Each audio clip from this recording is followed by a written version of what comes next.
Let's go. Okay, it's 8:31. Should we begin, Rabbi? We shall begin. Okay, hello, everyone. Thank you all for joining us. As always, just let me start some follow-up with some questions and some comments. Rabbi Ari Enkin, I showed you, we saw that video of this guy, this non-Jewish guy. He comes into a house, a Hasidic house, and he videos their Shabbos meals. And I was wondering about this, and Rabbi Enkin emails me that that it's now, this sort of thing is becoming, it's a weak heter, but it's becoming more normative. And he called my attention to something called the Piskei Tshuvos, which really doesn't talk about that per se as a heter. It talks about if the non-Jew does it on, it seems to be on his own, and if he wants to sell it to the Jews, and that's why he's doing it, is that permissible? It's a machokes, but to actually bring him in. But on the other hand, of course, if you have it set up and you don't actually invite the non-Jew in, like let's say it's automatic, we have to ask ourselves, what's the isser? Maybe if it's being done automatically. But in terms of it becoming popular, Rabbi Enkin, who, if you don't know him, you can look him up. He's written some very nice halacha works. He says they do it in Uman. So lo and behold, I look up, I go on the internet and I'm trying to find videos of Uman. And first I find this, and this is reason enough why not to go to Uman, perhaps.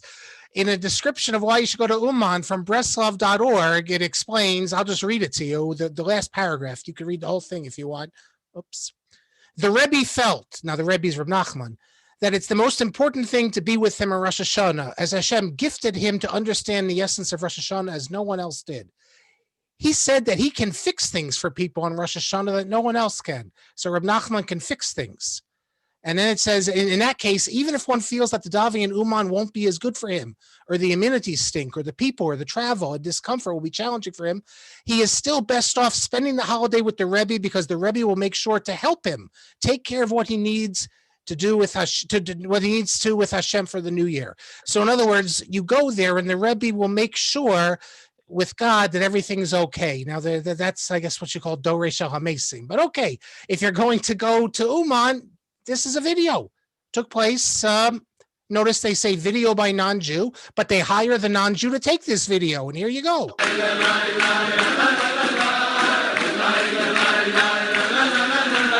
So there you go. You got, and I told you the other Hasidic groups have done this, so I can't say whether this is going to become normative, but it's definitely strange. And like I said, people can do their bar mitzvahs then automatically. They can set it up. Some people emailed me about the philosophy of the Rambam. I want to call your attention to something which isn't Torah in motion, but hold on, where it is. About, I don't know what year it was. I think it was 2006. There is something in Canada called KTS-TV, some television there, and they decided to do a whole 13-part series on the Rambam, on his 13 principles. One show about each principle. And it's a bit of a strange thing because they combine it with like a game that these young people are playing. But who they interview on it? Myself. They spent hours and hours at my house because we had to go through all 13 principles. They interviewed, it's from Toronto, they interviewed Rabbi, see some of the videos, I uploaded these all to this thing in Toronto, it used to be called Kosher Tube. And then I guess that closed down and Kosher Tube put it on YouTube. But the audio was perfect, the video is not always so. Rabbi Yitzhak Breidowitz, who I don't know, but very good. You have Rabbi, unfortunately, Rabbi Leib Tropper, he had a bit of a scandal after this. David Novak, Sholem Karmi, Rabbi Hecht from Toronto, and I think, and Mayor Schiller. And I have to say, if anyone's interested, it's only, they're about 40 minutes long, no, 20 minutes long, each one. And if you cut out the game at the beginning and the end, they're each 15 minutes.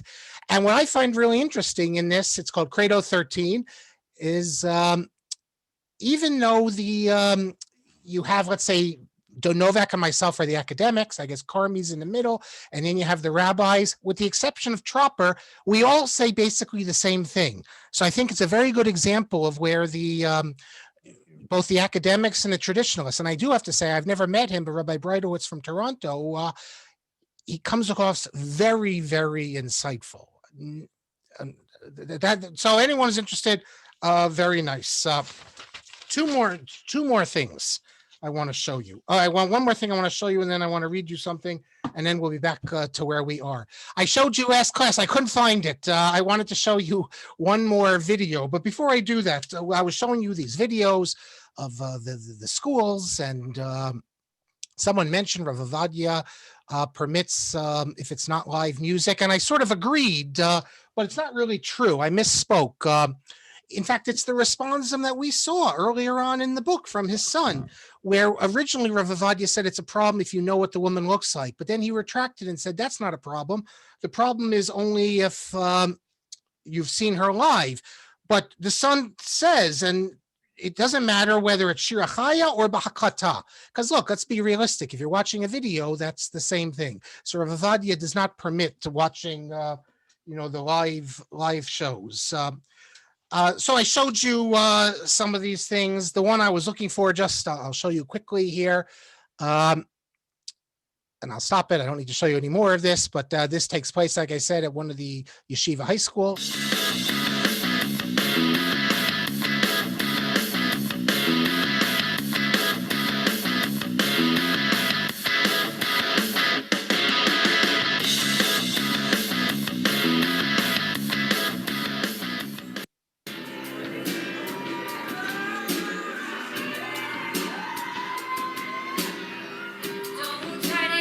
Okay, so because someone said they didn't see boys and girls together. Now, after the class, I was thinking, this is my alma mater, JC, and I'm thinking that a lot of these schools would have no problem with these events. But I know, having gone to this school, this isn't the sort of thing, JC, and certainly the school in Waterbury. So what's going on here? So I spoke to my son, who is one of the organizers, and just so we have it clear, this is a different sort of event, although it's hosted at one of the yeshivas and others were. None of the students, even though they're organized and all the parents come and they have a whole program and they list them by school, it's not like a basketball game where you're in a league and JC or Frisch has a team, has a school. These are students from the schools. So it's not an official entry, let's say, from JC or from the other school. So in that sense, it's a little less radical because you can't really say that all these schools are giving their imprimatur. And maybe some of the schools, if their kids won, they might not even advertise it. So you're going to say, so why don't they shut it down? What are you going to do? You're going to make a big deal about it. You're going to tell the students they can't go. Yeah, if it was a more Haredi school, I guess. But so it's a big event, but these are not official entries from the schools. Now, one of you emailed me, so what do I think about it? My son's in it.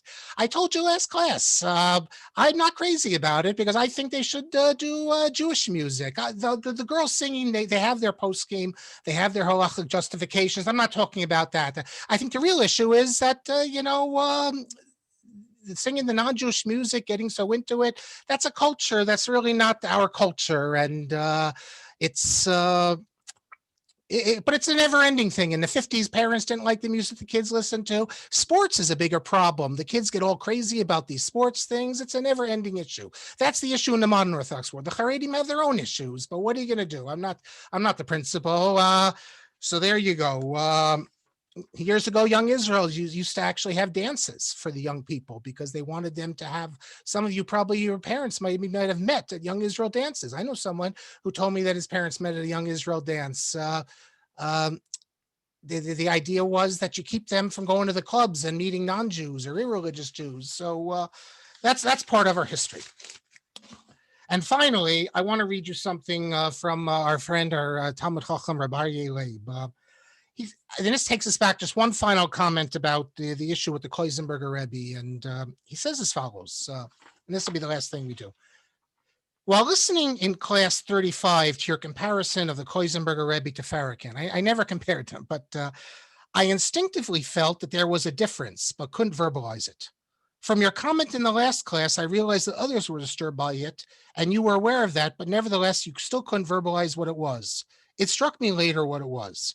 And he's trying to say the difference. He goes, if someone teaches and preaches hatred, before condemning the person, we must ask if there is a positive purpose to it and if it can cause harm for anyone. And then he goes on to explain that the difference is the Koisenberger read was a tzaddik. I never said otherwise. And that the reason for preaching hatred is because he wanted to separate Jews from the non-Jews, so Jews wouldn't look to the non-Jewish world and be attracted to it, and nothing ever would come from it in terms of Jews harming non-Jews. And then he goes on to say this isn't true when dealing with Farrakhan and Sharpton, et cetera, et cetera. So I accept that. After all, I never compared them. All I said was that I understand why in the Black community, when they see certain good things said by Farrakhan, it's hard for them to condemn. And I said, we also have issues like that, but I never was comparing them. And, if they feel that certain figures teach them Black pride, a good message, etc., I wish they'd condemn him, but I'm saying I understand why it's harder. Perhaps. Of course, I'll repeat what I said. It's a terrible chinuch to teach hatred, and you can get the same message otherwise. But I understand, and then he goes on to say that Sharpton, he encouraged the Crown Heights riots and all that. Believe me, I know well about the Crown Heights riots. If anyone wants to read about them, you can read this book. The only book written about it by Edward Shapiro, none other than my father. Unfortunately, if you look, you can't get it anymore. We have some copies. If anyone wants it, I think I have some copies we might be sent to you, but it's a rare book now. But you can certainly buy it. You can get it from your local library, and you can read all about the Crown Heights riots, which those of us in the New York area lived through them. So when you make a comparison, and it doesn't mean that any of these rabbis are the equivalent of those menuvalim. It's just that I was trying to set this, put up that we also have a problem sometimes that we feel loyalty to people. Even your local rabbi might say something inappropriate. You feel loyal to them. So it's not so simple. Everyone says condemn. Life is more complicated. Okay, everyone, let us pick up. We're deep into the Rambam, although we'll be done with him in a few minutes as far as these classes go. Of course, we hope that you have a lifetime of learning. We spoke of some interesting things last class. It's funny, I just saw Rabbi Mazuz in his weekly Torah sheet number 199. He also deals with this idea of that the Torah is on different levels. He discusses section 18, why the Torah says ayin tachat ayin. Why does it say an eye for an eye? Why not just say monetary things? And he says that this way, when children are growing up and they learn it and they hear an eye for an eye, it actually stays with them. And if you told them money, mammon, it wouldn't have such an effect. And really, I think he might be right. We instinctively think eye for an eye, but then we have to think, well, actually, it's mammon. But the impression of the words eye for an eye stay with us. Maybe that's a reason. We were speaking about the Rambam and views of anthropomorphism. Oh, let me show you this. The language in the Rambam, the Raivad, Gedolim v'tovim mimenu, that greater and better than the Rambam. I said it comes from Tanakh, and I found it. It's, where is this? Here in 1 Kings, chapter 2. It's in Pesak Lamed Beis. This is where the phrase comes from. Asher paga b'shnei anashim tzadikim v'tovim mimenu.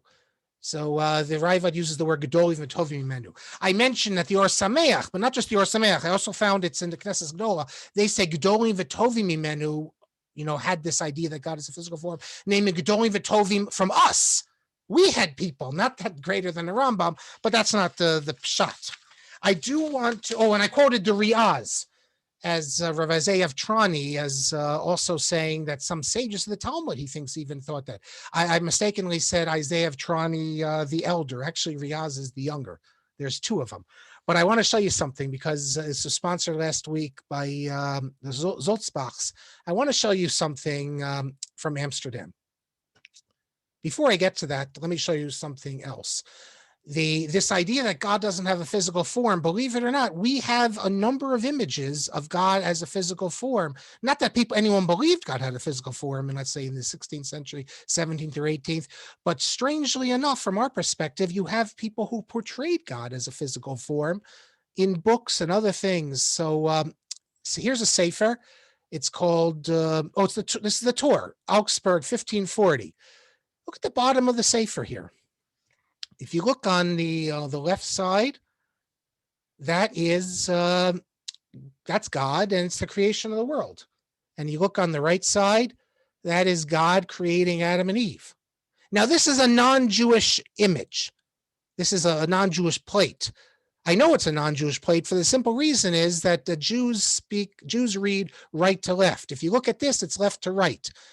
The first scene is on the left, creation of the world. Then comes creation of Adam and Eve. No Jewish artists would ever do left to right. They do right to left. But this is a Jewish publisher, and they chose to use this on the title page. Here's another book, 1698, Ir Binyamin. This title page has been reprinted in a number of Sfarim. If you go to the lower right-hand corner, I enlarge it. It's easier to see. Here it is. It's Jacob's dream. It's supposed to be in ancient Canaan, but in the background it looks more like 17th century Germany. But here you have the angel on the ladder. Remember, the angels are going up and coming down. And look who's at the top of the ladder. None other than God. And there's another example I give in my book, but the reason I mention this all is because I want to show you something from Amsterdam. This is in the Jewish cemetery in Amsterdam, one of the Jewish cemeteries. And what you have here, I can't click on it. If I enlarge it, it doesn't really enlarge. This is a image. His name was Samuel. So the image on the Shmuel, the image on the tombstone is God. Remember when God appeared to Shmuel in Shiloh? Or he spoke to him? That's what the image is here. And there where my cursor's over, that is an image of God. And this is actually a graven image. So the other things are just pictures. I don't know if they're actually usser, but this should be usser. It's a graven image of God, unless maybe you assume that it's only if you think God has an image, you can't make an image of him. But this is in the cemetery in Amsterdam that they have this image here. Very, very strange. So we do have examples. We have on ketubas and others where people really portrayed God in a physical form, which the Rambam would be outraged by this. Now, the last thing we were doing, I introduced you to this idea of ikarim, principles of faith. Can they be decided by majority rule? Can you change your mind? Can principles of faith change? Let me show you something else here. Something which the Rambam would never agree with, and it's very this is a Chabad book actually. It's called Yutes Kislev, and this is right at the beginning of the book. Well, actually, no, page 54. He says, before the time of the Rambam, it was not kafira, it was not heresy to think that God had a form. Lo kain la'achar shehus barhetiv shemachshava kazo. He says, no, not anymore. And after it was explained by the Rambam and others that God doesn't, then it's heresy. And then he goes on to say, just like Chassidus, it used to be okay to say that Chassidus is not part of the Torah, but today you can't. But the Rambam is the first one to say that this is absolute nonsense. It never was permissible to think God had a physical form. But that's there's this idea that the Maggid of Kozhnitz says that when the Rambam said God doesn't have a physical form, then all sorts of great sages were sent to Gehenna. And when the Ravad came and said that Gedolim v'Tovim Menu, they didn't know any better than the pearly gates, then the doors of heaven, of hell were opened, and actually, he says, I think he says the tzaddikim who were in heaven were removed from heaven, and then that's what he says. And then when the Ravad gave his criticism, the pearly gates were open and they were pushed back in again. But this is not the Rambam's conception. And as I said, for the Rambam, dogma is eternal. And then I said that even his opponents, the way they refute the Rambam is they give examples from Tanaim or Amoraim who disagree with him. And if you find an Amora who disagrees with what the Rambam says, that means that the Rambam is incorrect. They don't say, well, it used to be acceptable and now it's not. And I spoke about the Riyaz, Rabbi Ze'ev Tarani, that he uses this as well. Nevertheless, we do find examples, if you look through the writings, especially in Achronim, of where they do decide dogma in a fashion which I think would have been incomprehensible to the medievals. And the most famous example is Moshe Sofer, the Chasam Sofer. He discusses an interesting passage in the Masechet Sanhedrin. You have in Perek Chelek, there's a Rabbi Hillel. Now, don't be confused. There is Hillel with Shammai, and then there's Rabbi Hillel. We don't know who this Rabbi Hillel was, if he's a Tana or an Amora. Orbach thinks he's an Amora. Others think he's a Tana. So the early sages, we say, Gadol mi Rabban Shmuel. They didn't need titles. So Moshe Rabbeinu doesn't have a title. So Hillel and Shammai don't need a title. Rabbi Hillel is someone else. Titles are interesting. I think Toronto, I know they're big B'nai Akiva people. We never grew up in B'nai Akiva, so they're going to be upset with me. But I like B'nai Akiva. I send my kids there, even though we haven't growing up. But there's something which really has always bothered me. They call themselves B'nai Akiva. Who's Akiva? Akiva's an Amoritz. Akiva's a nobody. He's not an exemplar. Then he goes away to yeshiva, and he comes back after many years, and he's Rabbi Akiva. We look to Rabbi Akiva. It should be B'nai Rabbi Akiva. We don't want to be B'nai Akiva. Akiva, like I said, we don't want to be. The whole story is to show you that Akiva, before he went to yeshiva, was nobody.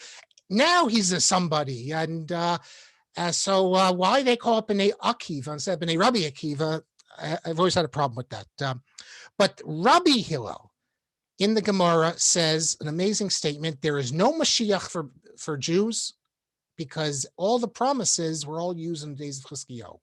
So here you have one of the Amoraim, or maybe a Tana, saying there's no Mashiach. And he's criticized there. Another Amora or Tana says to him, God should forgive you for saying it, but he says it. And he's given the title, and he's not thrown out or anything, at least it seems, according to... So then how can he say that? This is a heretical view. How could he have this position? Well, this is already discussed by... Rav Yosef Albo.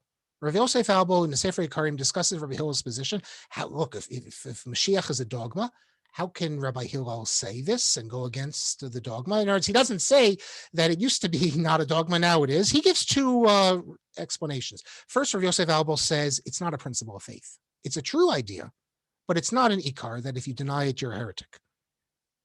Then he gives another reason, which we've heard already. He says that it is an ikar, but if you make a mistake unintentionally, based upon your authentic reading of Torah, you're not regarded as a heretic. So Rabbi Hillel, according to the second reading, what he said is heresy, but he's not a heretic because it's unintentional.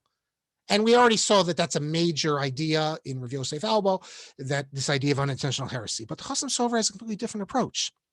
He says that but he doesn't accept either of those approaches. He says that Rav Hillel advanced his opinion before the matter was decided halachically. In the days of Rav Hillel, you could adopt both positions. Later, however, the ruling was made. It's not clear when this is, but I guess by the time of the Amoraic period, that Mashiach is a dogma, and therefore to subsequently believe it is heretical, and it is a dogma, but it wasn't yet a dogma in the days of Rav Hillel, and therefore Rav Hillel was permitted to have this approach. This is the exact opposite of what I said the Rambam's approach is. And the Chasam Sofer compares this to the Talmud speaks about how in certain areas you could do one thing on Shabbos, you couldn't do another area. Or for example, I can give you my own example. He doesn't mention this, but in the days of the Tanaim, you could eat in certain places, you could eat, let's say, chicken and milk. It hadn't yet been formulated as an absolute rule binding everyone. And that's what the Chasam Sofer says, that until the binding decision, the dogmas were flexible and you could adopt different opinions. But once there was an authoritative ruling, then it became, everyone must fall in line. Now, such a position is not concerned with eternal truths. It assumes that the rabbis determine what the obligatory beliefs are. And I already mentioned some of the problems with this, that means that yesterday it could be a dogma and tomorrow you could have a different dogma. Of course, the Chasam Sofer makes it like any other halachic dispute, but it's different in the sense that halachic disputes are about practice. The examples the Chasam Sofer brings, how there was a dispute and now there's not a dispute, you can still think that you're right. You just have to follow the majority of the sages in practice. But here we're speaking about just a matter of thought. So if Rav Hillel used to think that Mashiach, there's no Mashiach, and now they say, well, you have to believe otherwise, then it's really not parallel to halacha, because you're telling him you can't even think he's correct. And it does create difficulties. The Rambam, I can't imagine the Rambam ever agreeing with this. Well, he doesn't. The Rambam says explicitly that when something's been demonstrated, doesn't matter how many people, if you look in Guide 215, how many people come to agree with you. And he says its correctness will not be weakened if everyone disagreed. That's what the Rambam says. He says, if you have the truth, the fact that everyone disagrees won't change that. In fact, that's the whole idea of Maseches Harayos. If you have the truth, even if the Sanhedrin says something, if the Sanhedrin's wrong, the Sanhedrin's wrong. Also, the Chasam Sofer's position would put you in a situation that you can be obliged to believe something that's not true. Because if the majority of the sages, for example, were to decide that God had a physical form, what you're supposed to assume that we understand that in halacha you have to listen to the sages, but no one assumes that that's true necessarily with a capital T. That's the lesson of the oven of Achnai story. If you remember the oven of Achnai story, which God Himself calls out, as it were, that Rabbi Eliezer is right, and Rabbi Yeshua says, "Lo b'shamayim he." And the idea is that, and Rav Moshe Feinstein, take a look at Iggeret Moshe. In the introduction, he explains this, that we try to the best of our ability to find out what the halacha is, but the Torah has been given to humans to come up with the solutions. It could be Klapei Shamaya. This isn't what the original intent is, but that's what Kadosh Baruch Hu wants us to do. It's given to us. We don't have a pope who... if we have a prophet who gets a message, the Rambam says if a prophet comes to you and says, the halacha is as follows because I got a prophecy, we don't pay attention. So it's the Chasam Sofer's position is not really in line with the Rambam's position. That's what I would say. There are earlier sources, however, that agree with the Chasam Sofer on non-dogmatic matter issues. I cite this in my article. That is on just general ideological issues, deciding one way or another. But then you're not dealing with a dogma. You're just dealing with basically how you should instruct people to live, how you instruct people to believe, things like that. But it's not dogma. But the Chasam Sofer's position has become quite popular. And it gets to the old question, is there a psak in matters, in non-halachic matters? And the more you move to the right, the more you find people who want to of all sorts of psakim on all sorts of areas, and yet you will find out you find again and again people also on the right wing who'll say things like chas v'sholom, to say that this is not true, you can't be accepted because the Rambam held it. For example, Rabbi Mazuz has a piece about divine providence. The Rambam, and not just the Rambam, many of Rishonim held there's no divine providence on, let's say, animals. It's just like a general providence, not an individual providence. That's Rambam's position. But the Baal Shem Tov held otherwise, and many people say that today you have to believe that there's divine providence on everything. And so Rabbi Mazuz has a piece where he says, well, how can you say that? The Rambam disagrees. You can't throw the Rambam out. To which I guess you could reply, who says you can't throw the Rambam out? If the majority of the sages today say that we have a different opinion, then you can throw the Rambam out. But if you look at people like Rav Mazuz or Shlomo Fisher, all the people who deal with Machshava, they assume that some people, the Ramban, they're so great that by definition, if the Ramban says something, if the Rambam says something, it doesn't matter. You can have all the sages in the world today saying otherwise. We can't get rid of the Rambam. The Rambam, by definition, his views remain valid. That doesn't mean they're correct views. That doesn't mean that we should teach these views. But if anyone holds these views, you can't say that he's a heretic or out of the fold for holding it. That seems to me. So who gets that? Who gets put on that pedestal? Not the Ralbag, the Rambam, the Ramban, the major figures. But I see that according to the Chasam Sofer, in theory at least, you should be able to push the Rambam out also if the majority. Okay, very good. Adkan Simon Kufla Megimo. Now we're on Simon Kufla Medalad. We're on 289. So we have about 80 pages left. And now we're going into the letters. We have a bunch of letters to Rabbi Mazuz, and then we hit some new figures. Let's show you a couple other things about Rabbi Mazuz. Let's see. Get rid of this. Where is it here? Okay. So I mentioned the other day his when he starts his shiur, which they do now in his house, they play Arabic music, but it wasn't shown. I saw on the sound wasn't on. You didn't even see the screen. So this, if you're looking for a community that still tries to observe their old Tunisian ways, so this is the sort of music. Let me play it for you.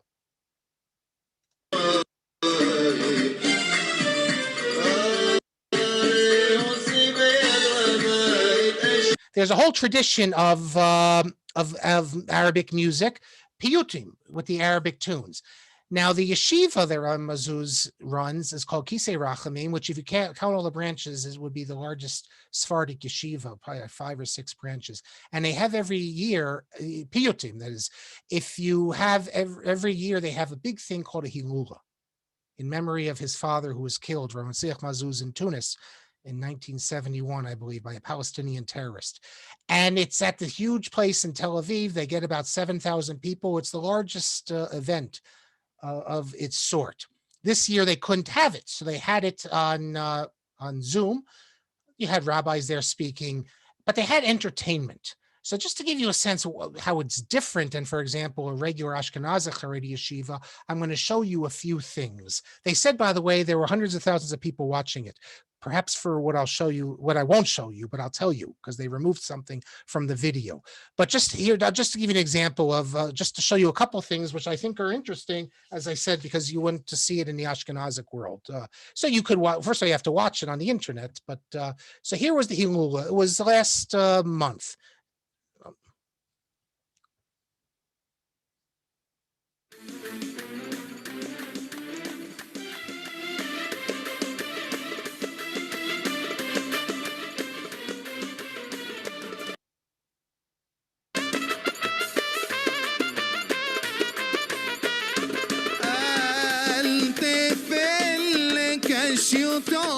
So the video, if you can watch it for the 2 hours, it's Divrei Torah, it's speeches, and it's music. What is amazing to me, and I'm very upset, and this is maybe why it had hundreds of thousands of people, is that in the original video, which I watched the day after it was put up, I'm watching it, and all of a sudden I hear a singer that I've never heard of, and he's not singing traditional music like this. He's singing like modern music with like good messages, though. And I was shocked. And I looked him up, and it's this guy. I don't know if any of you know him. Yishai Rebo. Apparently he's very popular. I don't know him. You can listen to his music. He was singing, and for at a yeshiva, to have a person like that singing, I found very unusual. But they took it out. I guess people complained that, but they took it out. Now, if you continue in the Hilula, I'll show you 2 other things that you'll never see at an Ashkenazic yeshiva's annual dinner. So, for example, here, this you will never ever see what I'm going to show you now in Israel. משה רבנו מברך את בנימין, אדוני ראש הממשלה. אני לא יודע אילו מהברכות אתה תעדיף לקבל, אבל הערב הזה הוא ערב של ברכות. וגם עם ישראל זקוק לברכה שלך. בבקשה. תודה רבה לכם. תודה לרב מזוז היקר. תודה לרבנים. So the idea that you would have someone like Netanyahu, a non-Orthodox figure, speak at a yeshiva dinner, already you see the difference in the Sephardim and the Ashkenazim, that they have more of a connection to the state than you would have. And especially to listen to what Rabbi Mazuz, you might not like what Rabbi Mazuz says, because Netanyahu's in big trouble now, but those who know Hebrew can hear what he says. You never would have an Ashkenazic Rosh Yeshiva speak this way. I don't even know if Netanyahu is wearing a kippah here. It doesn't look like it. He speaks for a few minutes. But listen to Rabbi Mazuz. שער עמנו מספר שניות, מרן ראש הישיבה יעתיר מברכתו עליך. בהצלחה רבה. בבקשה, כבוד הרב. אבותינו הקדושים אברהם, יצחק ויעקב, ברך את ידידינו היקר ראש הממשלה בנימין נתניהו, שהיה למעלה מעלה, ושכל הנלחמים בו ירדו קצת, יחכו בסבלנות, שיבוא משיח כבר לא... What he said, for those who understand, is that those that Netanyahu should go up, and those who are opposing him, they should go down. So already you see a difference. The Sephardim are much more connected to the state. Sephardic families always have people who go to the army. It's a very different approach, even though they dress in black. Just how you dress doesn't mean you're Haredi like we think of. Hey, if you go into the YU base measures today, you have lots of people in black suits and black hats, but they all support the state of Israel and things. So this is important. If not this class, next class, when we get into Rabbi Mazuz, a very important political letter. But let's get to the letters here. Simon Kuf Lamed Dalet. His letter to me, we deal more with Rav Meshulam Roth. We've spoken about Rav Meshulam Roth. I don't want to get into more details. Let me show you a picture of Rav Meshulam Roth. You can read about him. When Rav Meir Shapiro started Yeshivas Chachmei Lublin, he asked Rav Meshulam Roth to prepare a curriculum, which they never followed because it was a much broader curriculum than in traditional yeshivot. He suffered, actually. He lost, I think it was the city of Chernovitz.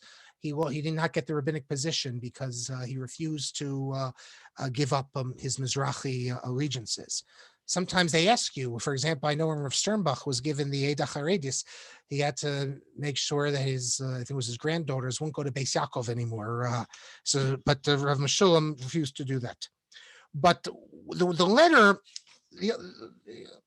focuses on something else, really, and that's I raised a question, and then in his response, Rabbi Mazuz mentions something to Ritva. I mentioned that we spoke about this already. There, Rav Meshulam Roth doesn't think that the Ritva would really criticize the Rambam so harshly and call his views, approaching heresy. But in the Ritva wrote a book called the Sefer Zikaron, which is defense of the Rambam on the Ramban from the Ramban's criticism. But for some reason, Ramazuz says he doesn't understand how this happens. At one place in this book, the Ritva harshly criticizes the Rambam. And what's the criticism? The Rambam in the Moreh Nevuchim says that the reason lashon ha-Kodesh is called, Hebrew is called lashon ha-Kodesh, is because there are no words for the sexual act and no words for sexual organs. And the Ritva doesn't like this at all. What Rabbi Zeus says is, he says, I remember, he says that he calls this view that of the Rambam, I just mentioned, yesh bo shemetz minut, that it has like a taint of heresy. And then he says, but I don't know what minut is here. And the Ramban, incidentally, he disagrees. The Ramban has a different reason. The Ramban says it's called lashon ha-Kodesh because the Torah was given in it. And he says the Ramban quotes this view of the Rambam. He disagrees. He doesn't say it's minut.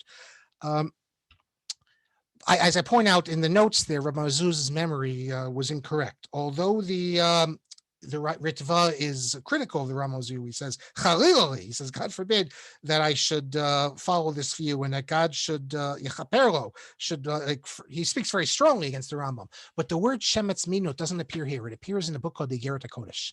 If you look in the Kisvei Ramban, this is a work that was attributed to Ramban. The Iggeret ha-Kodesh is called the Holy Letter. It wasn't written by the Ramban. We think it was written by Yosef Chikatila. You can see an English translation of it. This is a book. See, the Rambam develops the idea that he quotes Aristotle, that he says, the sense of touch is a disgrace for us. The Rambam speaks as a very ascetic approach. His approach in the Moreh Nevuchim is that, of course, you have to have children, so you have to have sexual relations, but the more you can avoid this, the better. And that we're really embarrassed by this. It's a disgrace, but it's a necessary disgrace. But it's not a positive thing, and it's a necessary thing so that the humanity can continue. So the Iggeret ha-Kodesh, the whole idea of Iggeret ha-Kodesh is that no, this could be holy if it's done properly. God gave this to us. There's nothing to be ashamed of. And he calls this a taint of heresy, that this is based on Greek ideas of the sense of touch. The Greeks, they put all the focus on the spirituality versus the physicality. And the Iggeret ha-Kodesh sees this view of the Rambam as a completely Greek view, totally foreign to Jewish ideas. It is foreign when you think about we always speak about positive attitude to sexuality and everything. We don't mention the Rambam and Rav Avram ben Rambam and others. We have enormous asceticism in Judaism that we pushed out. Rav Lichtenstein has an article explaining, he's being realistic. He's saying, look, we've pushed it out because it doesn't fit in with us today. But you can find plenty of sources. Read the Kitzur Shulchan Aruch one day, what he says. It's scary stuff, I think, growing up and seeing that. Rav Lichtenstein says that it doesn't work with us today. So there's another tradition. But to say it's not part of our tradition, we have more than one tradition. But so the Iggeret ha-Kodesh, though, is a strong affirmer of the holiness of physicality done properly. God gave it to us, and it shouldn't be viewed. The Gerach Hasidim, by the way, the Gerach Hasidim are complete ascetics. It's I don't need to be so explicit here, but Benny Brown has a whole article on this. They are as ascetic as you can be once you have, and for some of them, once you have children, complete asceticism the rest of your life. And don't tell me, well, what about the ketubah says that a man has to do for his wife, because they have an answer to that. They say, well, she's mochel.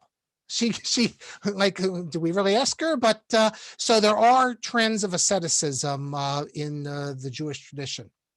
Incidentally, I have my own chap on this. One of my, if I ever write my chidushim, Jay's Rabbi Kelman's heard it. This is one of my chidushim. I have a few chidushim I like to repeat because I really think if you ever get a chidush that you think is right, you remember it. And this is, and I thought of this only when I started studying world religions.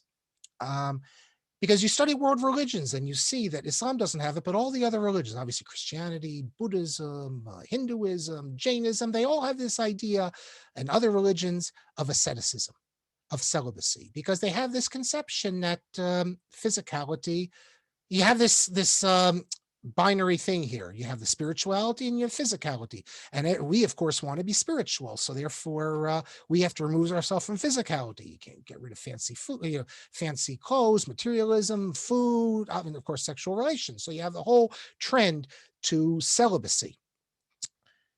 That explains, I think, though, why we have a mitzvah, pru revu. What do you need a mitzvah for? Everyone's going to have children anyway, because had it not been for the mitzvah, we too would have developed a celibate class.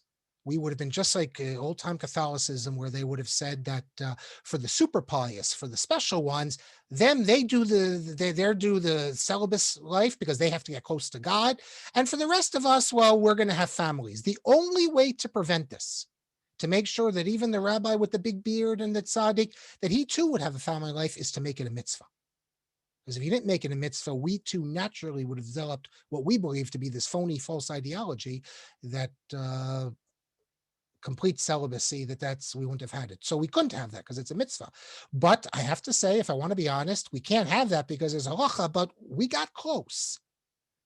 If you look at the Ger Hasidim and you look at some others, it's not what we tell the young people today about marriage, joining together, husband and wife, etc. Much rather, we like to look at the Iggeret ha-Kodesh, because that seems much more in line with the modern message. And that's not, I don't think that's not inauthentic. I'm not saying anything absolute, but for us, the message of the Iggeret ha-Kodesh is the only one that works. If you're with the Ger Hasidim, fine, it's a different message. That's Simon Kuf Lamed Daled. Kuf Lamed Hey, I don't need to go into the details. It's also correspondence I had with Rav Mazuz about a certain matter, but I had sent him a book.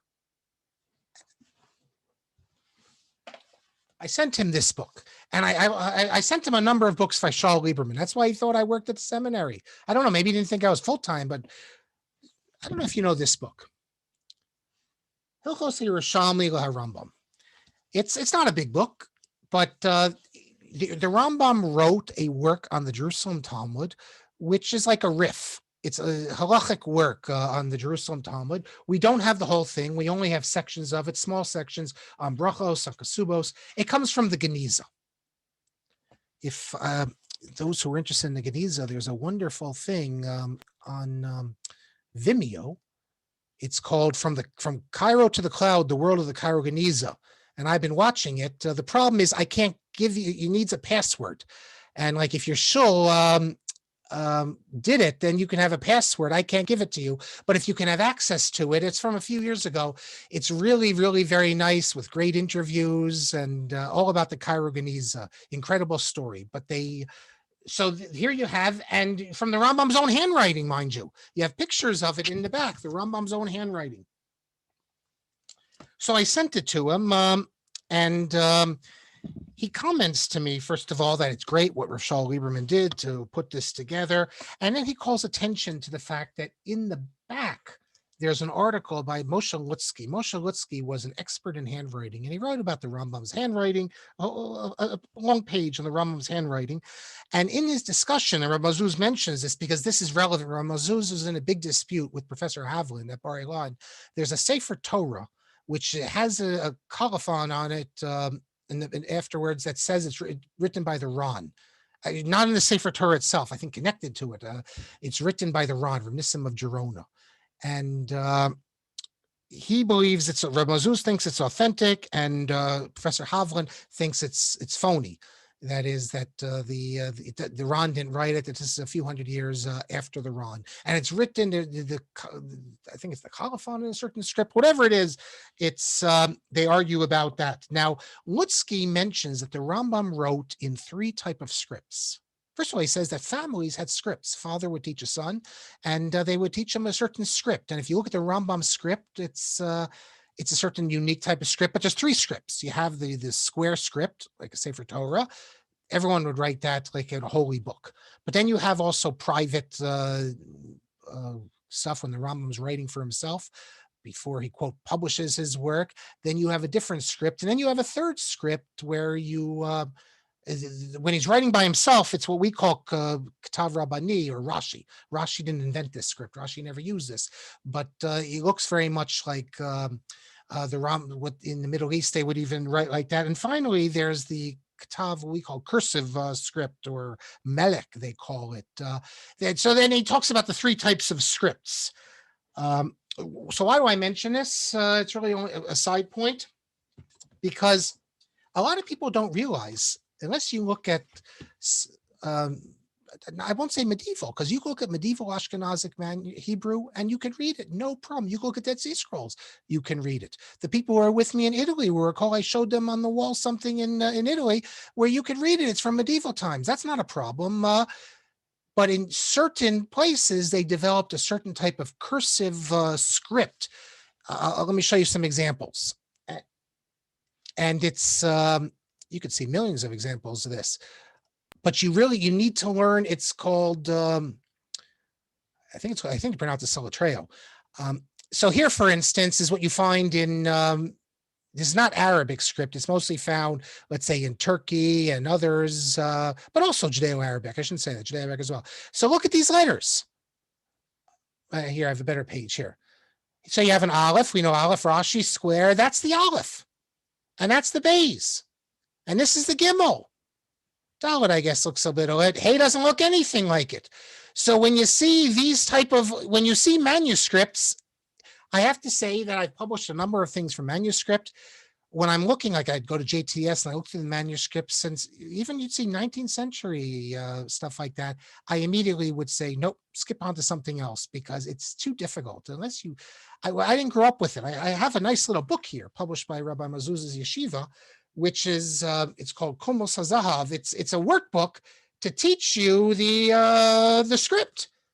And you can do all the exercises to learn how to write and read this script. But since I'm not using manuscripts written in that script, but if you ever see, for instance, a manuscript of the Sedei Chemed, or loads and loads on the front of this booklet here, it has examples from the Chida, and all these other Rishon LeZion, and all these Sephardic Gedolim. And listen, I can't read any of it. I once read a bit of it because I had to go back to compare all that. I guess if I practiced enough, I'd be able to. But so different Hebrew scripts. I know that it's strange. Many of us have seen the old Hebrew. That's Proto-Hebrew, which they wrote in the days of Chazal, which doesn't look like ours, but it's the same language. It's just a different script. That's all. You can take Aleph can look like anything. Beis can look like anything. There's no Torah Shabbat Peh that in the cursive script that the Beis has to look a certain way. So as I said, we know the Rambam wrote in 3 different scripts. The next letter is Kuf Lamed Vav, page 291, and this is a short letter. A few years back, there was there were the great translators. You have the Ibn Tibbon family, Shmuel Ibn Tibbon in France, but his father in Provence, I should say. His father is Judah Ibn Tibbon. They come from Spain, and then make their way over to southern France. We saw. Hold on, let me see it. I believe. for the people who were with us, yeah, okay, I got it here. I'm gonna pull it up for you. This will bring back some memories, I think. It just occurred to me. Those who came with me to Spain, do you remember in Granada? I took you with the statue of Judah ibn Tibbon, the father of translators. There, that's the statue. It's right by the hotel we stay at, and I don't think the average person knows what it is. But there's a statue in Granada of Shmuel ibn Tibbon, of Judah ibn Tibbon, because that's where he came from. He came from Granada, but then he went to France, southern Provence. So they're the great translators. And we know Yehuda ben Tibbon did translation, Shmuel ben Tibbon also. So the famous one, obviously, is the Rambam, the Mar Nevuchim. The Rambam says about Shmuel ibn Tibbon that he understands my secrets more than anyone else. And it's a pretty significant statement because Shmuel ibn Tibbon was what we would call a radical interpreter of the Mar Nevuchim. He was not a traditional, he was a radical interpreter. Now, Rabbi Kafich doesn't like Ibn Tibbon's translation. So you could ask, well, how could Rav Kafich not like Ibn Tibbon's translation? The Rambam himself testified to it. Well, Rav Kafich says he didn't really testify to it. Ibn Tibbon sent him a few passages, and the Rambam said, "Oh, very nice." That doesn't mean and Kafich says that from Kafich's perspective, Ibn Tibbon's not a halachic scholar. So therefore, the things he misunderstands in the Rambam. I think most scholars, these are experts in the Arabic, think that Rabbi Kafich has stretched this too much, that Ibn Tibbon's translation is very good. In fact, Ibn Tibbon created certain terms and Hebrew words. He brought terms into the Hebrew language because he needed to translate it. Now, his father wrote an ethical will for him. An ethical will is something people write towards the end of their lives. We have wills where you give money, and ethical wills where you're giving your guidance for your family. Israel Abraham's translated many of these, and the title of the book is called Jewish Ethical Wills. And you can read all these ethical wills. Even the Rambam, they say he has an ethical will, but we know this is not real. It's not authentic. It's at least we think it's not authentic. But what I wrote to Rabbi Mazuz is that in the ethical will, it's called Iggeret Musar, of Yehuda ben Tibbon to his son Shmuel, he says as follows: don't be stubborn to hold on to your opinion, even if you know you are correct. Rather, give in to the Rabbim, the majority, and don't dispute with them. So I wrote to Rabbi Mazuz, who considers himself a follower of the Spanish tradition, and can't get any better than these two great translators. I said, this doesn't make sense, apparently. It says in the Torah, don't lo sagru, you're not supposed to be afraid. If a rabbi is afraid, we don't like that. He has to stand up and speak the truth, even if everyone's going to oppose him. I say, did the Rambam or Avad Yosef, did they give in to other people just because when they knew that they were correct, just because everyone's disagreeing with them? No, I already just told you what the Rambam said, that the truth, it doesn't stop being the truth, even if the entire world disagrees with you. So I said, well, what do you think about this? How could Yehuda ben Tibbon tell his son, when he's trying to teach his son the proper way to live, that give in to others if they're the majority? No, I would stand up for your rightful opinion. Otherwise, we're going to have majority dictatorship of the majority. And he says to me, Zohara Nachana. I said, what you say is correct. In other words, he agrees with it. But he says, apparently, at this time, Rav Shmuel ibn Tibbon was still quite young, and his father was worried that he would cause kina v'sina, jealousy and hatred, just like what happened to Rav Shlomo ibn Gabirol. It's reported that Rav Shlomo ibn Gabirol, who was so amazing, what a great poet, that people were jealous of him, and when people are jealous, they try to destroy you. And so he said, at least he's giving a suggestion that maybe his father was so worried that it would cause him trouble since he's young, that he's telling him, keep your mind, to keep to yourself. And then he says, even Ravad Yosef in his youth, remember I said Ravad Yosef, he stood up for the truth as he knew it. He didn't care the controversy. It says even Ravad Yosef in his youth, when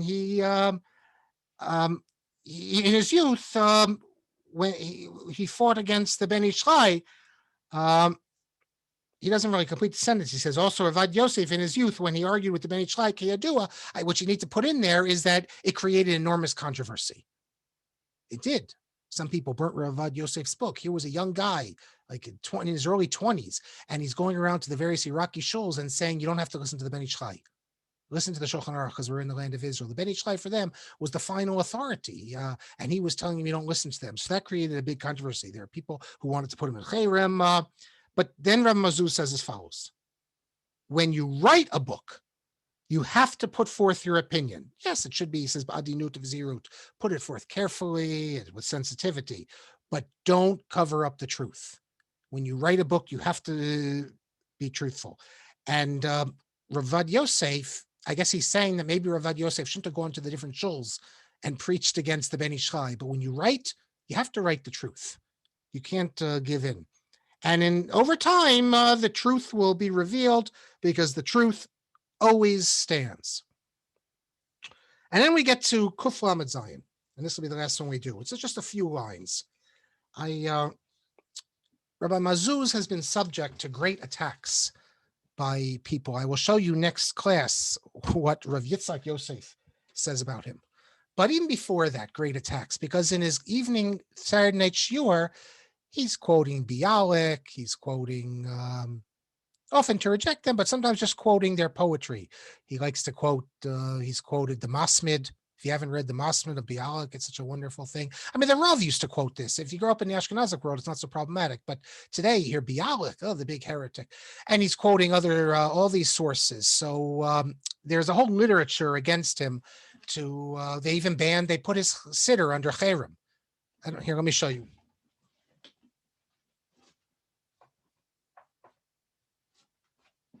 I don't know if you've seen this siddur ever, the Ish Matzliach siddur, very popular siddur, but they change certain things. He corrects the Girsos when he thinks they're mistaken. So it has Haskama here from by Vosner and from other people here, from Rabbi Avad Yosef. But still, in the Sephardic world, there's a whole extremist element that came out of Ashkenaz Yeshiva, so they've attacked him a lot. So I sent him some stuff about Bialik, because Bialik is not just all bad. When Bialik came to Israel, first of all, I wrote the Masmid, which is a great portrayal of the Volozhin Yeshiva. Second, when he came to Israel, he wasn't, I wouldn't call him religious, but he was very much in favor of Shabbos in the public sphere. And in a sense, they said he did a certain type of tshuva. So it's not like he's not Chernikovsky or Berdyshevsky, who were complete atheists and heretics and all that. Bialik is much more complicated. So I sent him some things. I sent him how Rav Yecheskel Abramsky, his relationship with Bialik, they had correspondence. And there's a bunch of Gedolim who knew Bialik. I'm sure of David Lifshitz, maybe you have to meet him. He apparently knew Hebrew literature very well. But Rav Yecheskel Abramsky knew Bialik literature very well. I sent him some of this stuff. And I sent him about some of the history of Bialik. So he writes as follows. I will end with this. I think it's a little naive what he writes, but he says, I read everything.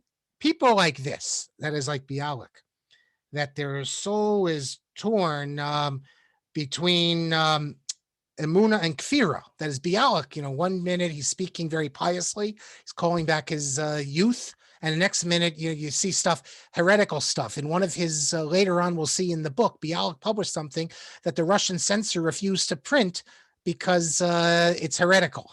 The Russian censor is saying it's heretical against God. This is after the big pogrom. We'll get to that. But then he says, Nase Mor Hador, are we supposed to turn people like Bialik, who's Poseach Shnei Seipim? Are we now supposed to start looking to him as a guidance? So Rabbi Mazuz will quote him if he has a good line or a good thing, but not that he can be a leader. But then he says, Chaval Shelo Haya Hagon Rav Avad Yosef Vagon Rav Avram Yitzchak Kohen Cook. He says, it's unfortunate that at the beginning of the days of the Haskalah, we didn't have people like Rav Avad Yosef and Rav Kook, because then everything would have turned out okay. There wouldn't have been a split in the nation because they would have been able to keep the people in the fold with their ideas. Okay, now this is quite naive. First of all, there's no question Rav Avad Yosef has done enormous things. He created a Torah society in the Sephardic world. If you go back to the 1950s and 60s, there's like one yeshiva. He didn't have anything, a Sephardic Torah society. It's all from him. And he created many, many Bali Tshuva. But to say that the European Haskalah, these are secularly educated people, These are people who want entree into Europe. The idea that Ravad Yosef would be, there's no language. He doesn't speak their language. So that wouldn't have worked. Rav Kook, it's more interesting because Rav Kook, I don't think any one individual, with the rise of modernity, you're going to have people who are attracted to the new ideas and they're going to leave. But we know that there were great figures. If you look in Germany, Shimshon Raphael Hirsch, when he comes on the scene, there is very little attrition among the Orthodox world. And it's precisely due to him and his philosophy. If you look at 1800, the Orthodox dominate all the cities, not obviously the towns. 50 years later, they're the minority. Why is that? Because as Hirsch pointed out, these rabbis didn't know how to respond to the times. They were responding like they were living in Warsaw or Vilna 200 years before. They need Torah and Derech Eretz. Torah needs to respond to the new circumstances. But once the Hirschian idea gets going, there's very little attrition. So yes, had you had a person like Rav Kook, maybe you would have. You did not have in Eastern Europe a Shimshon Raphael Hirsch.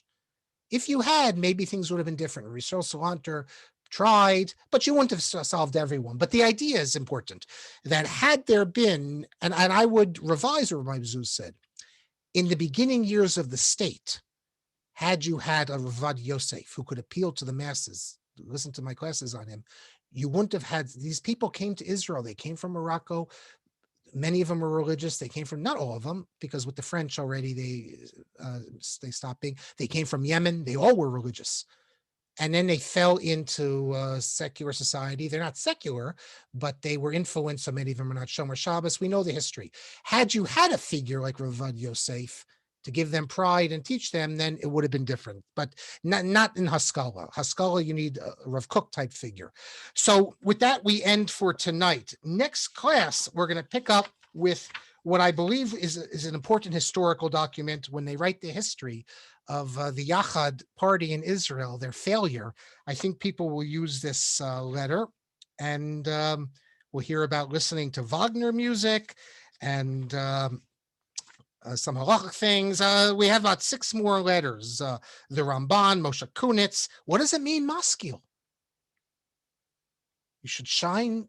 The maskilim should shine because Zohar Harakia. Is maskil always a bad word? What about Gilgul? Is Gilgul really a doctrine? Reincarnation? So we have all sorts of good stuff coming up. Let me now, it's already 9:33. Let me get to the comments, everyone. Thank you all for your comments and questions, as always. I love the fact that I learned so much from the comments. Baruch sent the link. I said this before we got on, that this Werdiger, who's the CEO of the Agudas Yisrael, he goes to the Super Bowl every year. Janine says, this reminds me of modern non-denominational Protestant ministers and congregations. Not sure what that was referring to. So right in. Felix says, where's Rav Vadia say it's permitted to call Isha even if he knows what she looks like? He says it's in the book, in Yabia Omer. In the early Yabia Omer, he says, if you know what she looks like from a picture, you can't. But then in the later Yabia Omer, he says, no, if you just know from a picture, and it's explained in the book by Rav Avraham, if you just know what she looks like from a picture, it's not, it doesn't count. You have to have been with her in person. That's what he says. He says you have to chayim chayosa. So does that mean if you saw her on TV? Because that's sort of like in person. I don't know. He doesn't explain that. But that's a retraction. That's an important retraction. Rav Avraham Yosef explains. We studied this earlier in the course that his father changed his position on that.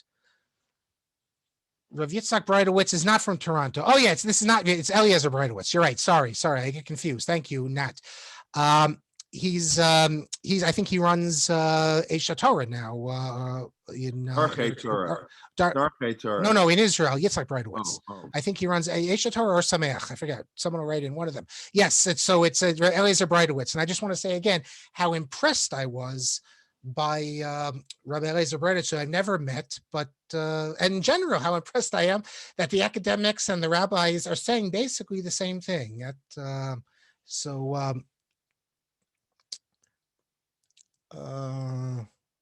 They're brothers. Okay. Yeah. I don't know either of them. David Eisen says that, this was just released yesterday, I think.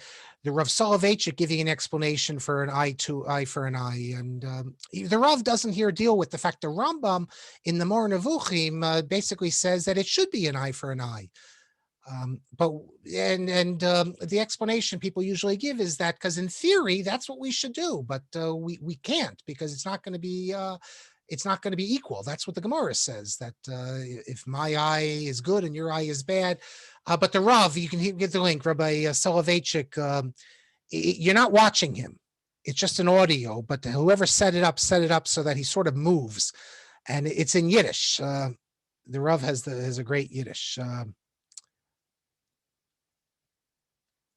Yes, so Baruch cites the Gadol mi Rabban Shemo, the expression. Piyutim or Pizmonim, no, the Sephardim also use piyutim, as far as I know. Rav Mezuzah uses the term piyutim. Felix says Yishai Ribo is great. Why did they remove Ribo? I think only because it's like modern music. And for yeshiva, I'm assuming that's why. But Felix says yeshiva guys listening to these days. That's the sort of thing that would be great at my school. Every year they have like a musical thing. So you have someone like Yishai Ribo. We had we've had all these type of modern, like religious type of singers. But I have to say I had never heard of him. And Davis says, how is Rav Mezuzah's blessing the prime minister any different than similar blessings bestowed on Israeli politicians by Lubavitch Rebbe? It's no different. But again, the Lubavitch Rebbe is not a Haredi Rosh Yeshiva. Tell me when and usually Rabbi Netanyahu or other politicians go to the dinner in Tel Aviv. When's the last time you saw Netanyahu or any secular politician go to the Chevron dinner or go to the Ponevezh dinner? You won't have it. They'll go to Merkaz. You can see videos of Shamir walking into Merkaz in Yom Ha'atzmaut, and they sing to him like he's one of the Gedolei Yisrael. But the Lubavitch Rebbe, of course, the Lubavitch Rebbe would give the blessings, but the Lubavitch Rebbe is also not in the Haredi world the way we normally think of. You say the prime minister, politicians, Shazar. When Shazar came to America, he went to the Rebbe, and the Rebbe, of course, gave him this blessing. And there was a lot of controversy back in Israel. They said, "You're the president. You shouldn't go to the Rebbe. The Rebbe should come to you." And they thought it was disrespectful. But Shazar, when he reverted to his youth, he was a chassid, and he went to the Rebbe. He wore the hat the entire time. In his later years, he became more observant, they say. So they would, all the politicians, including Netanyahu, you could see on YouTube, Netanyahu, when he was the ambassador, would go to the Rebbe. But it's the same thing. They're not in the Haredi world per se. David says that Yishai Ribo was part of an increasingly growing group of Jewish music entertainers such as Hanan Ben Ari, who have become mainstream in his music on the top 10 playlists of secular Israeli radio stations. And the songs, and then I looked on YouTube, these are good messages. It's like there's Christian rock and Christian music. This is Jewish music, but not like we think of like wedding type of music. But songs with good messages. And I was listening to him for a while. What is the name of the site about the Geniza? You can't access it. If you email me, I'll send you the link, but you can only see sections of it. It's called From Cairo to the Cloud. For those people in Toronto, the there's the Friedberg Institute, funded by Dov Friedberg. They've created this website and all the fragments of the Geniza. Geniza is incredible. iPad says that as far as Arik Einstein, an Israeli musician, took inspirations for Tanakh, including songs about Jacob working, waiting for Rachel. Yeah, okay. I guess they took it. But are they talking? Are they singing, these singers? If they're not Orthodox, do they have a contemporary message? I mean, you can have a love song about Jacob working for Rachel, but that's not... and the song Yishai Ribo sang was like about the yeshiva. I think that's different. David says that the Torah mandated pru revu in order to prevent celibacy, then why are women exempt from this mitzvah? Okay, you don't need me to answer that. The Rishonim already asked that. And the standard answer given is that it's dangerous. Today, maybe people forget that, but in pre-modern times, it was quite dangerous. Many women died in childbirth. If you're ever wondering where you have always the wicked stepmother and everything, why are all these wicked stepmothers around? It's because women would often die in childbirth, and the husband then had to remarry if he was lucky, he married the sister. Because only the sister would be good, sister of the wife. but generally they have to find some woman to marry, and that's where you get the theme of the wicked stepmother. So that's what many people say the reason is. Since it's dangerous, we didn't want to have a commandment to require women. Now, how that is actually practical, because if women are really not obligated, then apparently women, they don't have to have children. You could be married and she could say, well, okay, I'm going on all this birth control and you're never going to have children. So it's a little more complicated than that, because once she gets married, we assume that she is obligated to have children because it's part of her duties as a wife. A woman can't say just because she's married, I'm not obligated and I'm not going to have children. But what it does mean is that technically a woman is not obligated to get married because she's exempt from it. Oh, and so then finally, and the last thing, David says this, or Sameach, Rabbi Breidowitz. I listened to Rabbi Breidowitz. Maybe that's why I said Yitzchak instead of Eliezer, because in the car, I like to listen to, we were snowed out last Tuesday, but on Thursday. So I always listen to good stuff. I listen to Torah in Motion talks. I don't listen to Rabbi Weider. Him I watch because you sort of need to see it. But I listen to Torah in Motion. I listen to David Lichtenstein. I listen to general podcasts, not Jewish ones. I love to listen to Glenn Lowry and John McWhorter. If you don't know John McWhorter, check out John McWhorter. I love him. But so I was listening last week to the David Lichtenstein show, and I was listening to Rabbi Breidowitz, who was on it, Yitzhak Breidowitz. This is just a few weeks ago, and he was speaking of vegetarianism and other things, and he's very impressive and very well spoken. And of course, I'm waiting, and he throws out Rav Kook and everything. Very nice. So yes, Morty says, I don't listen to Lexicon Valley. I've only listened to a few of them. I like listening to his stuff on race relations, anti-racism, all that sort of stuff. I think he's great. Okay, so Ad Khan. Thank you. If I recall, I don't know if it connects, years ago, the Iggeret convention, there's a whole scandal because it was in Israel and they refused to invite the president of Israel because they didn't want to stand, and you remember that? I was thinking about 35, 40 years ago. There was a whole scandal. Well, there's been a number of scandals like that. There was another scandal, I think it was the first Aguda convention, or the second in Israel, where they refused to put the Israeli flag up on the hotel where it was taking place at. And they were told they wanted to take the flag down. And they said, no, we're not taking it down. So what they did is then they put up the flags of all the countries where people were coming from. So America, England. So the Israeli flag was only one flag among many. Yeah, that's they're not going to have. We see the Haredi world. We see part of this with the World Zionist Organization. There was a split in the there's split in the Haredi world because a number of leading figures, including Rav Asher Weiss, said that we should be part of this because there's money. And we can direct money and other things. And then there was a strong backlash. Rabbi Aaron Feld, and even though many Gedolim in Israel from the very right wing said that it's okay. And then how could it be okay? You have to proclaim allegiance to Zionism. I don't think people who are Zionists might not be so happy if they hear this. They said, no one cares. You could just say I'm a Zionist, even if you're not really a Zionist. So the Haredim who said be part of it, they say it's not really a declaration. But Rabbi Aaron Feldman, you can actually see his speech at the Aguda convention attacking this position, saying that these are our principles. We will never be in the World Zionist Organization because we oppose what Zionism is. So the Haredi world itself is split on how to relate, but they would never have an Israeli prime minister speak unless he was a religious Jew. How do you spell McWhorter? McWhorter, McWhorter. Lexicon Valley is all about language. He's a linguist, and his show on racial issues is very entertaining. Okay, Rabbi Kelman. Okay, thank you. Okay.